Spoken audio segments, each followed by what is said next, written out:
connecting to cloud server. Hello, everybody. This is the latest in AQR's webinar series. This time around, we've got Richard Shotton, who's the author of Choice Factory, which is a best-selling book on how to apply findings from behavioural science to advertising. But he's going to also talk about how it applies to qualitative research too. Rich started his career as a media planner about 18 years ago. His clients included Coke, Lexus, and Compare the Market. Then he started specialising in applying behavioural science to business problems. He was formerly the head of behavioural science at Manning Gottlieb OMD, but has since founded Astro10, which is his own consultancy, which specialises in this area. And he tweets about the latest social psychology findings from the handle at R. Shotton. So Caroline is going to take us away. We will, as ever, encourage you to ask questions, please. And I'll come back at the end and be quiet as a mouse in between if I've got a burning question. So Caroline, keep on going. Okay, well, so really delighted, Richard, that you said you could do this. Having stalked you to another conference and got you to agree to talk about the Choice Factory, we'd love to ask you to take us through some of this. And it does say on the back, the Choice Factory is written in an entertaining and highly accessible format, which it is, with 25 short chapters, each addressing cognitive bias and outlining simple ways to apply it to your own marketing challenges. And it is a good read, so plug. I enjoyed it enormously, but as I read through it, and one of the main questions we'd like to put to you today is, obviously there's a lot of looking back as it's a case study of what's happened or aha moments along the way. And from a qual point of view, we'd love to get your thoughts on where and how qual can contribute and has done well and where it hasn't. So that's sort of the overall question. So that, I suppose, that's from me. I'm saying we, the qual community, but that's me very much. So we'd love to hear from our perspective as qualitative researchers. And I know that one of the jobs we always think we should be doing is identifying biases that are in play around a category or brand or a type of consumer. So you start off in your book, and indeed on some of your YouTube YouTube videos, talking about Kitty Genovese and the way you got into behavioural sciences. And I don't know if you want to talk that one through briefly, but it was a bit of an aha moment for you. And our point of view is we need to be more forward-looking. That's all my questions in one go. Great questions. You mentioned the Kitty Genovese incident. For those people that don't know it, that was an incident back in 1964 that inspired some psychologists to come up with an idea called the bystander effect.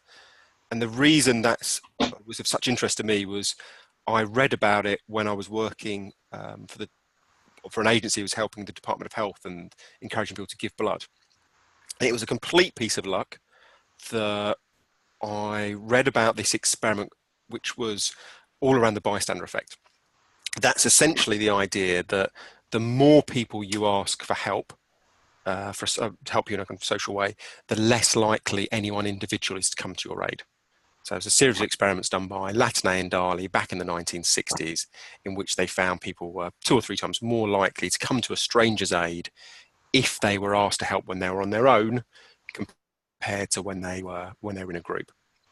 Now, I remember reading that at the back of Malcolm Gladwell's book, The Tipping Point. And when I read it, I thought, bloody hell, this is exactly the problem we're facing on the blood service. So having read this experiment, having heard about this insight, went and worked with a creative agency and suggested that they tweak the copy that they were using. So rather than going out and saying, blood stocks are low in England, please donate, all we did was take this idea called the bystander effect, apply it to the advertising and start saying blood stocks are low in Brentwood or Basildon or Birmingham, wherever it was. So we were trying to make a direct, more personal appeal for help. And the amazing thing, as far as I was concerned, was that even though the experiment had been conducted in a different country, in a different situation 40 years before, when we applied it to the blood service advertising, we saw a 10% improvement in conversion rates. So that's the kind of chaotic or serendipitous way I got into the field. And I've spent the last 15 years or so since then trying to immerse myself in the discipline, understand about behavioural science, and conduct lots of experiments to find out how it works for commercial brands. But I think the point you were making was there is a slight danger if we approach behavioural science in this haphazard manner. We might not get full benefits from it. And I think you are right to raise that as a concern. One of the things I've certainly noticed is there is a strength in behavioural science on one hand, that there are these hundreds and hundreds of different experiments that psychologists have conducted over the years. Social psychology has a history going back to the 1890s, so there's a huge range of experiments out there. Now, on one hand, that's brilliant, because it means that whatever brief you are facing, whatever problem you have around marketing and advertising, there will be a bias out there that, if it can't quite solve the problem you've got, it will certainly be a lot of help. So that range is excellent in that case. The downside, though, is it means that the topic can be quite confusing. Where do you start if there are so many biases? And I think that people sometimes find that off-putting. So if people want to move this from being an academic discipline of abstract interest to something very practical, they need to use, I think, a framework. You need to use a framework to help you navigate that complexity. So there are lots of frameworks out there, and I don't think it matters hugely which one you use. There's things like Combi, there's things like Mindspace, but of all the frameworks, my favourite and the one I tend to use is one called EAST. So it's a framework developed by the Behavioural Insights team, normally known as the Nudge Unit, and they wanted to make sure that government departments were using behavioural science as much as possible. So what they did was create 4 broad principles that they thought could be applied to pretty much any brief. So those 4 principles that make up EAST, it's a mnemonic, are E, make it easy, A, make it attractive, S, make it social, and T, make it timely.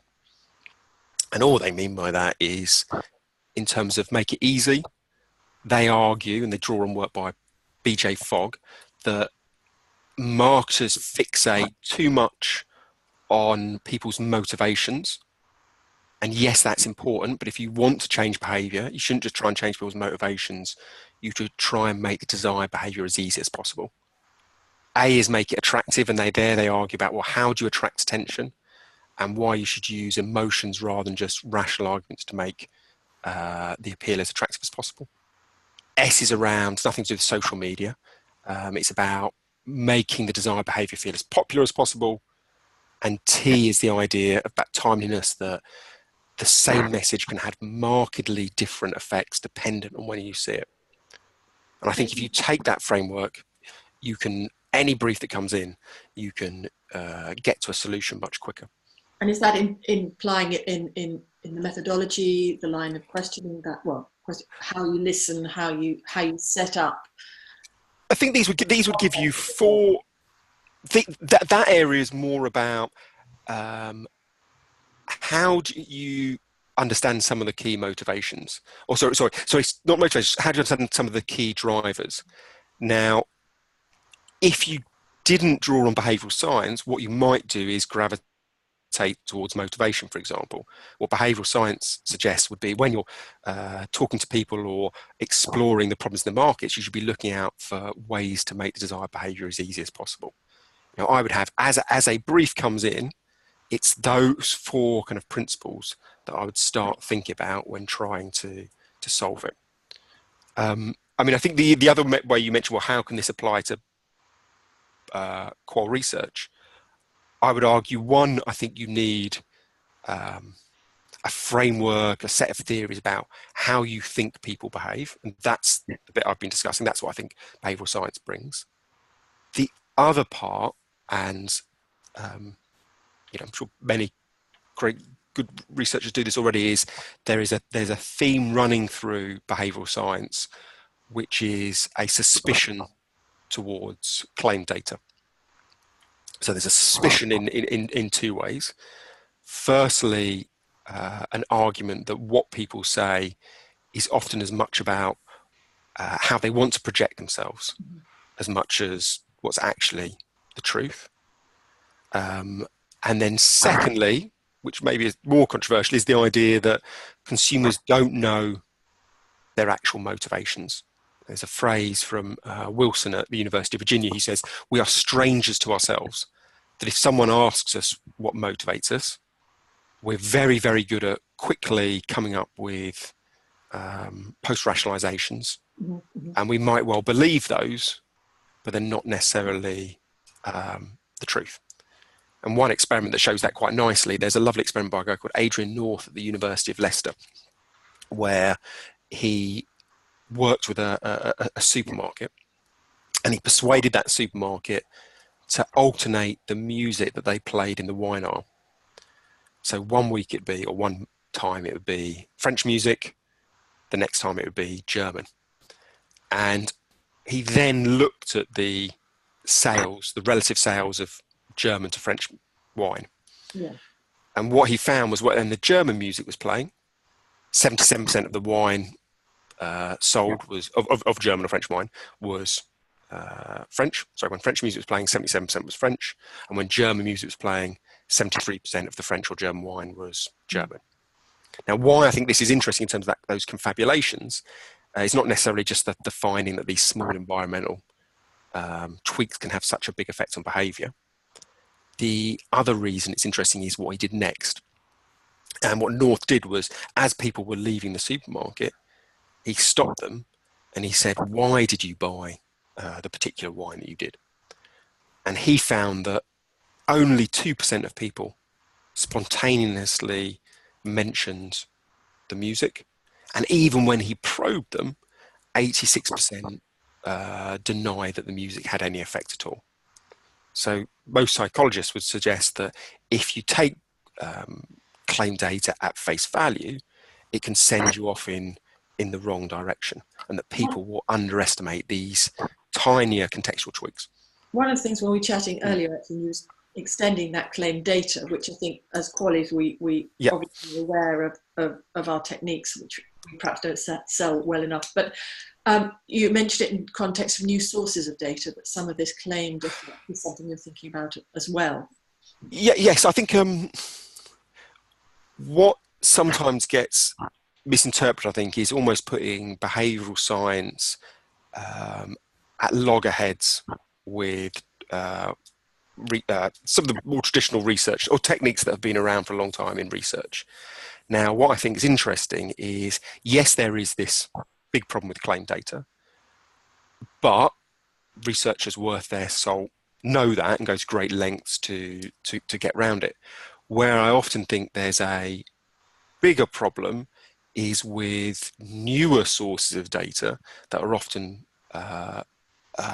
accepted far less critically, often digital data sources.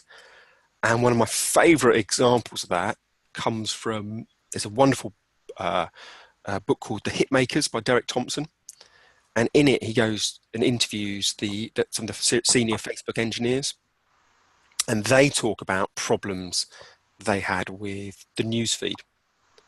So with the newsfeed, they thought they had the perfect data source. That with Facebook, you don't see every bit of news of people that you're associated with. You just see a small proportion. They have to filter it out. Otherwise, you'd be overwhelmed. And what news they tend to show, or what information they tend to show, is stuff that you are most likely to, they have clicked on. You know, they want you to come back to the newsfeed as much as possible, so they look at what you've clicked on and then reserve you the same type of information. So they thought that was the perfect data set. And at first they saw great success from that technique, that people spent longer and longer on their newsfeed. But what they found after a while was people, yes, would feast on the newsfeed for a while, but then they would stop using it quite dramatically. And what they began to think was that knowing people's actual behaviour is not the only thing you want to know. What tends to happen is people end up clicking on stuff that they feel slightly guilty about clicking on. They end up watching cat videos and reading listicles. So after a while, they become guilty about what they've been reading on Facebook, and therefore radically reduce the amount of time they spend on it. So now what Facebook do is combine that observed data, what people actually click on, with claim data. They go out and use focus group surveys to find out what people would say they would like to read. Now, they know very well that people might say they want to read very highbrow topics, and they might never actually get around to clicking on them. But by merging stuff they actually read and stuff that feels a bit more worthy and admirable, they've changed the environment, and therefore people are happy to stay and read the newsfeed for longer. It changes the vibe somewhat. Which potentially has implications from the qual perspective, where we are up against with sort of, I say, qual techniques versus social listening, big data, and people are comparing one against the other. Is this sort of an argument in our armoury? Well, I'd argue two things. I'd argue, firstly, I think all research techniques are flawed. And then the answer from that, though, the worst thing you could probably do from that is throw your arms up and think, well, we shouldn't do anything. We should base our decisions on gut feeling and intuition, because you're in an even worse position. That's flawed as well. The first thing you should do, I think, is have a multitude of different research techniques. And if your different techniques come up with similar ideas, then I think you can give those greater credibility. But if they start contradicting each other, then that becomes an interesting way of generating hypotheses. So I think there's that first approach of have multiple techniques. The second argument would be is that those skills of not taking findings at face value and trying to understand where the biases are and therefore counteract them, I think would be phenomenally value in things like you mentioned social listening. Social listening, I think, is a worryingly biased data set.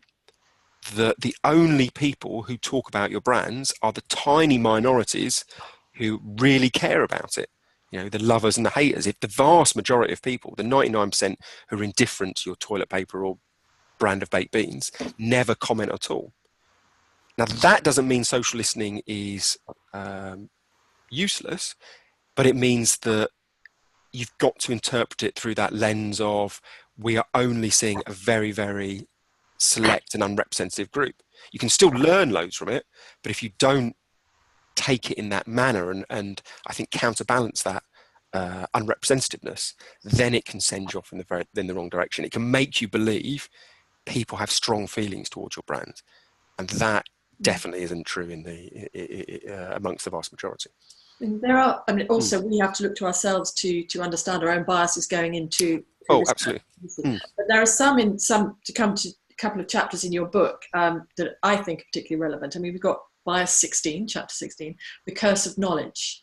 And here you talk about, there's no excuse not to understand the consumer better. And we presumably have our own curse of knowledge. We know our methods, we work with the brand, we may have worked with them before. Is that an area we need to look at in terms of practitioners as well as? Yes, I would say so the curse of knowledge is this idea that it's very hard not to know what we actually know. I think I first came across it, Steven Pinker writes about it a lot more in terms of writers. He says if you're writing anything, the first thing you should do is once you've finished it is to show it to other people, because as the author, it's very hard to understand where the gaps are and the misunderstandings. Now, I think that applies to marketing because it's very easy, therefore, to assume that other people have the same level of interest in the brand as we do. Yet our interest, if we're working on a brand, is kind of completely out of kilter to the population as a whole.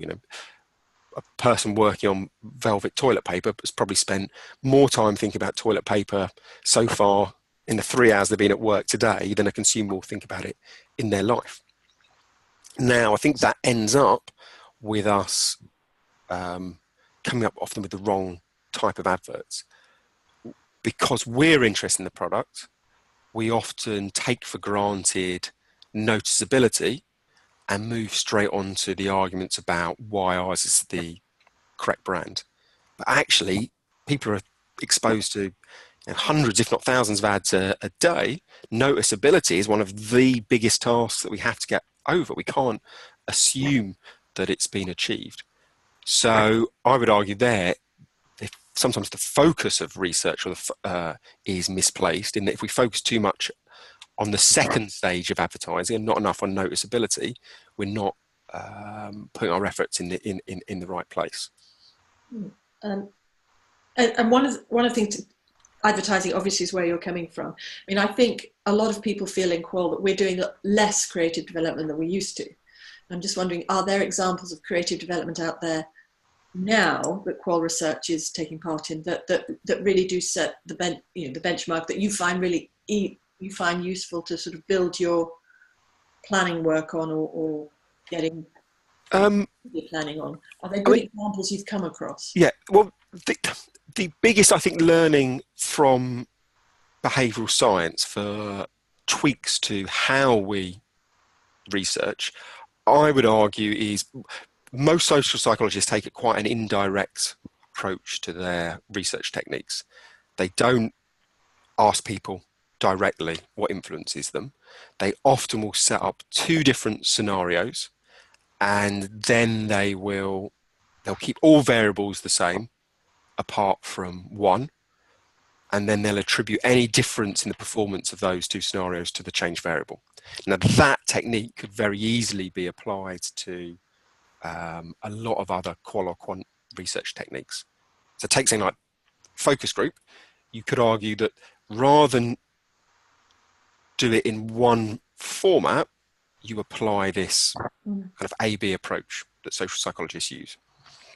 So an example I've done, and I mentioned in the book, and it was a very early experiment I did, so there were some problems with it, but the general approach works well, is we were interested in a brand called King Cobra. So it's a Molson Coors brand, a variant of Cobra Lager, and it comes in 750ml bottles, and it's very strong beer, and it's often drunk, particularly goes well with curry. Now, we were interested in, could you shift people's willingness to pay for this beer that was mainly sold in the beer aisle of Tesco's? So what we did was we got together groups of people, we served them the beer alongside other beers, your standard ales and lagers and IPAs, and we asked them to rate how much they liked King Cobra along with the others, and a few other questions like how much they were willing to pay. And on average, people were willing to pay £3.75. Now, rather than see that as a piece of kind of truth and representative of what is happening, we just saw that as the first steps. That was the control variant. In the test group, we gathered another group of people together, asked them all the same questions, gave them King Cobra again, got them to rate how much they liked, asked how much they'd be prepared to pay. But this time we served it with wines. And so some people were rating wines and saying how much they were prepared to pay for those, and doing the same for King Cobra. And when we got the average willingness to pay for King Cobra, this time it was £4.80. So we saw a marked change. Now, our interpretation was based on an idea called price relativity, which is consumers have no fixed conception about what they're prepared to pay for good or what's good value, but it depends on their comparison set. So we were trying to shift people's comparison set. So in the first group, the comparison set was beer, and what people were thinking was, well, I normally pay, for these kind of craft ales, £2.50, £3. This King Cobra is a bit stronger and it's in a bit bigger bottle, well, I'll adjust upwards. And they said they're willing to pay £3.75. When we served it with wines, maybe a rule of thumb that they were working to potentially was, well, I'm happy to pay £5-6 for a bottle of wine. This King Cobra is not as strong and it's not a wine, so I'm not going to pay quite as much. So they began adjusting down. But what tends to happen once people have set these price anchors is they don't adjust far enough. So in that scenario, they want to pay £4.80. So by shifting the competitive set or the comparison set, you could change willingness to pay. So our argument to the brewer was next to the Chablis. Sorry? Got to get Tesco's to put it next to the Chablis. Yeah, exactly. Well, so that was our initial suggestion, and then we kind of hit into some of the practicalities. Where we end up was maybe as a suggestion that's got a kind of greater pragmatism, was having a world beer section to the beer aisle, where you put together the larger, stronger beers from around the world, whether they're Belgian, Indian, wherever. And that way people's price anchor is moved away from the £2 or £3 they're prepared to pay for a bottle when it's kind of lower, weaker volume lager to something a bit higher.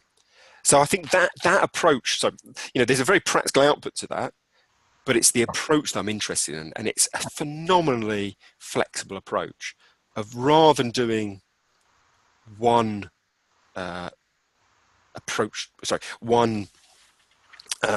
setup, do this approach where you have two setups, you just change that one variable, in this case the comparison set, and then you can attribute any change in the other things that you're measuring to that twisted variable. And I think that can be used in a remarkable range of approaches. And have you come across people sort of setting up different anchors to different attributes for brands before they test ideas, or is that not something that... I don't think it's enough. I'm quite positive that, because I think what's happened is, although social psychology has been around since the 1890s, it faded out of interest, I think, in agencies from the 60s onwards. There was a bit of a hoo-ha around Vance Packard's hidden persuaders. So I think psychology became a little bit of a taboo subject in agencies from the 50s, 60s onwards. We've then seen a resurgence of interest under the guise of, it's been kind of renamed as behavioural economics or behavioural science. But it's only been, I think, in the last year or so, I think, where it's become of much, much more interest to clients. So once clients become interested, seeing as brands are interested, they're the main budget holders. I think once they become interested, then we will see more and more agencies adapting and providing behavioural science style solutions. So I think we're getting to that tipping point. In terms of behavioural science, I mean, how will Qual work with behavioural science to deliver, or is the ultimate conclusion of that there's less space for Qual versus practitioners of behavioural science? No, I mean, I wouldn't see them as, I don't think they should be seen as mutually exclusive. I think the role for behavioural science should be, if Qual researchers understand these biases and experiments insights, it gives them different topics to research, different things to look out for. So it's almost a great repository for ideas that they can either use as the inspiration for research projects or use for the interpretation of results. So I think that's a huge role. And then I think the second part is a more indirect approach to the interpretation of results. So that requires a technique change. And that would be this idea of not asking people directly, setting up these test and control variants in which the most important thing in any experiment is that we keep all variables the same except one, and then attribute any different results to that change variable. I think those are the two big opportunities. And do you see then a place in those areas for the sort of the treasured Qual of really getting to know someone, listening, being there, observing, in terms of I presume, does that help alongside setting up experiments? Well, I think that, again, they would work together. So if you are interviewing people and they, I think that would be, are there any hints in what they're saying that suggest that some of these biases might be appropriate? So if someone mentions about their maybe the fact that a product they're using is on public display, then, well, you could start thinking about, well, is social proof relevant here? You know, if someone starts talking about other products that they're the kind of, the comparison set that they compare their product to, that could then bring you down into ideas of, well, should we be testing around price relativity? So I think it could be, the interviews and those discussions could be great ways of coming up with ideas that you can then test in an experiment. Mm-hmm. Fantastic. And I know, Luella, you wanted to ask a question about platform effects. We've sort of had a lovely half hour of your thoughts. But, Luella, you wanted to pick up on a specific point. Well, I think there were two things. One, I think you were talking about experiments, and you obviously did experiments on your own without clients, just to test out your own theories. Is that what you were talking about just now in terms of what qualitative researchers could do? Just go out there blind and test theories. Yeah. So one of the bits that we do a lot in the book was, so if you step back to when I was doing some of these projects, we were quite a small team at the agency I was working at, and after a while I had a realization that if we waited for clients to come with problems and then we were expected to solve them, one, we'd end up having no time, so we'd just knee-jerk into probably the easiest or methodology or what we'd done the previous time. And then secondly, my thought was, well, if we just work on projects that are only of interest to one client, then we're not going to have much effect as a group of 6 people on an agency of 400. So what we started to do was think, well, what questions are of interest to multiple clients that we could start researching before we ever get a brief? So, for example, one of the ideas that we became interested in was the problem of habit for brands. So I call it a problem because there's the idea that people are inundated with decisions. So they've got so many decisions to make every day, they don't think them through properly. One of the ways they get round that laborious task of thinking is just to do what they did last time. So they just rely on habitual purchases. We thought, well, look, that's a big issue for a lot of the clients we were working with, because how do you get someone to even consider your offer if they're not even weighing up the purchase? They're just defaulting to what they bought last time. So we began to research about what moments people's habits became loosened. And one we started to hypothesize around was the idea that, look, if habits are useful ways for people to make quick decisions, they kind of only have that usefulness if the environment that is reasonably stable. If your environment changes radically, then a habit becomes less useful. So we then thought, well, are people much more likely to change the brand they use when their environment changes? So, when they undergo a big life event like getting married or divorced or retiring.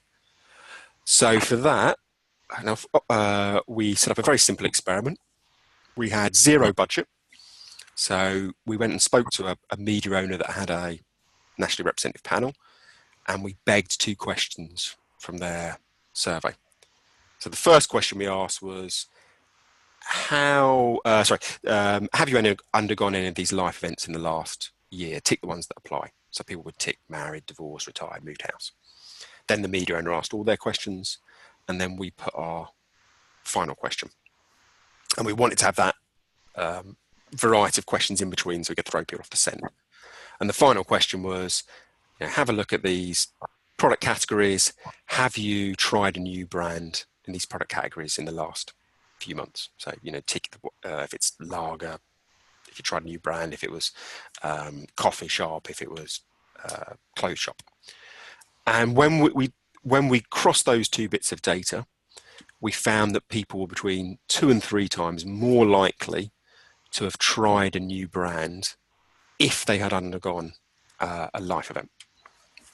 So that was an example of us having a theory from behavioural science and then using that cynicism towards claim data in the way we tested it. You know, we didn't ask people directly, do life events get you to change the brand you use? Instead, we just crossed the two bits of data and saw quite a conclusive finding. And then the good bit with that is what we always try to do. We always try to do is make sure that the research was practical. You know, that there would be something that the client could do differently now they knew about it. And the difference there was we could say to them, look, you should be targeting your advertising at these moments, at the short window of opportunity after people have just undergone life events. And that is something media owners like LinkedIn have when you've moved jobs, Facebook have when you've changed your relationship status, Experian have when you've moved house. It's a very simple thing to target that moment. And Google are marketing it now, aren't they? They're marketing that they can identify for you. Okay. I didn't know that. So, well, I read it and I passed it on to somebody that they're actively marketing that they can do that now, which maybe not a surprise, but really scary. Yeah, I mean, I always think, I think that the Google data is fascinating. One of the, you know, we were talking about the traditional research, and so I know it's not quite right word and offend some people, so I don't mean it in a bad way, but traditional research, I think, people hold it to a higher standard sometimes than new means of data analysis. And Google, I think, is one of those data providers that sometimes gets a bit of a free pass, that because they're such a successful business, it's assumed that the data they capture is perfect. But you can test on yourself how accurate their display advertising data is. If you Google, who does Google think I am? You can find out the attributes they think you have. So I did this, and in some ways it's amazing. In some ways it's absolutely brilliant. They knew that I love trainers. They knew that I like folk music. They knew that I like coffee. Absolutely spot on. But other things, they were wildly wrong. So it said that I liked EDM music. I'm so out of touch that I didn't even know what EDM music was. I think it's electronic dance music. I had no, I had to Google it. They said I like monster trucks. There were all sorts of things they were wildly wrong on. So you confirmed them in EDM anyway. If you've had to Google it. Yeah, exactly. I may be wrong on that. And there's presumably brands out there paying for my interest in monster trucks and EDM music. So I think treat new data sources with the same caution that a good qual and quant researcher would treat their raw material, you know, the claim or the answer in the focus group or in the survey. And if social listening and digital data analysis did that, I think that would be a huge improvement. There have been people emailing in saying how interesting it is. So I just wanted to pass that on. Well, that's very kind. Somebody's bought the book. Oh, excellent. Even better. In the course of this. Yeah. I had one other question, but if anybody else has got any questions out there, please, send them in before we go. Which is that in your pratfall mention in the book, you talk about people being more sympathetic to people who show their vulnerabilities. And I'm just wondering if the audience isn't so research savvy nowadays that they automatically lie and make themselves more vulnerable to appeal to more people in research. So the pratfall effect you mentioned, for anyone that doesn't know it, it's my favourite bias. It was first researched on by Elliot Aronson. So he was a professor at Harvard in the 60s. And it's the idea that people of competence who exhibit a flaw become more appealing. And he had a very simple experiment. He sets up a quiz. He gets his colleague to take part in the quiz. He gives his colleague the answers. So the colleague gets 92% of the questions right, wins the quiz by miles, looks like a genius. But then as the quiz is coming to a close, the contestant or colleague purposely makes a small blunder, what an American would call a pratfall. He stands up and spills a cup of coffee down himself. Now, Aronson takes that. He's recorded all this quizzing. He takes that recording and he plays it to participants, but he plays it in one of two versions. he either plays the entire incident, so great quiz performance and pratfall, or he just plays the great quiz performance. And what he finds, as you mentioned, he finds that when people hear the contestant warts and all, when they hear the mistake as well as the great performance, they find that contestant significantly more appealing than when they just hear the great quiz performance. Now, what's interesting is you say, so a lot of evidence there, and there's lots of real world evidence backing Aronson up, and there's lots of case study evidence in advertising. Some brilliant campaigns like Guinness, good things come to those who wait, VW, ugly is only skin deep. So there's lots of evidence that it works. But your question is, well, do people exploit this? So are there loads and loads of brands out there pretending to have flaws to become more appealing? But what's interesting is, even though there's so much evidence for this bias, it's still woefully underused.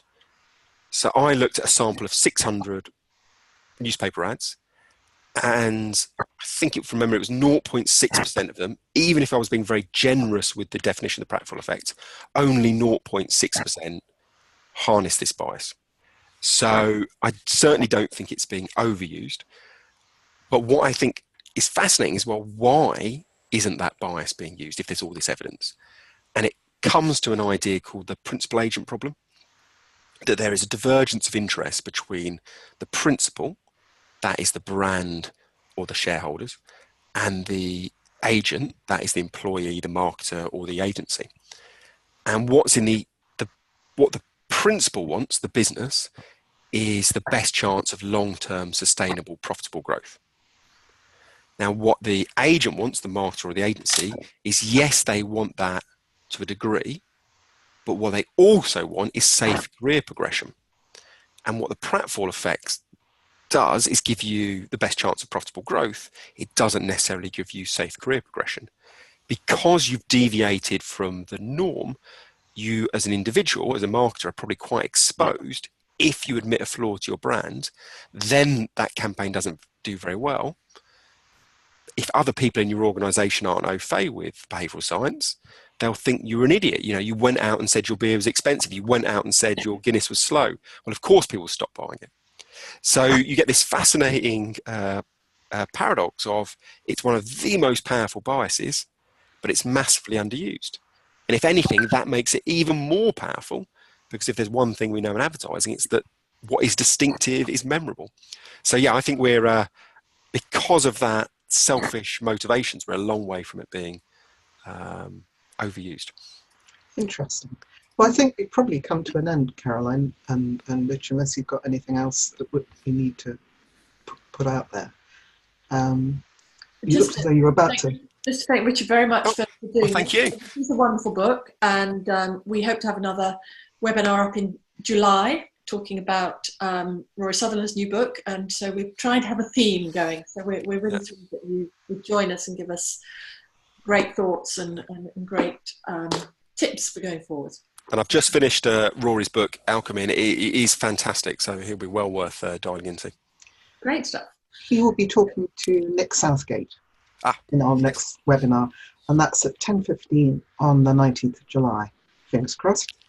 And just to do a plug for a couple of our other AQR bits, we've got our conference, which is the AQR Big Day Out on the 6th of June, which is at Mary Ward House, and it's focusing on identity, innovation, and ideology, and there are a few tickets left. It's going to be a good one, definitely going to be a good one. And then we have our summer event on the 26th of June, which is at Chanda's house at 1:30. So if you'd like to come along, please get in touch with Rose. But thank you one and all. I think that's been really fascinating. So here's to the next one. Many thanks, Richard. Thanks a lot. Cheers, guys. Cheers. Bye. Bye.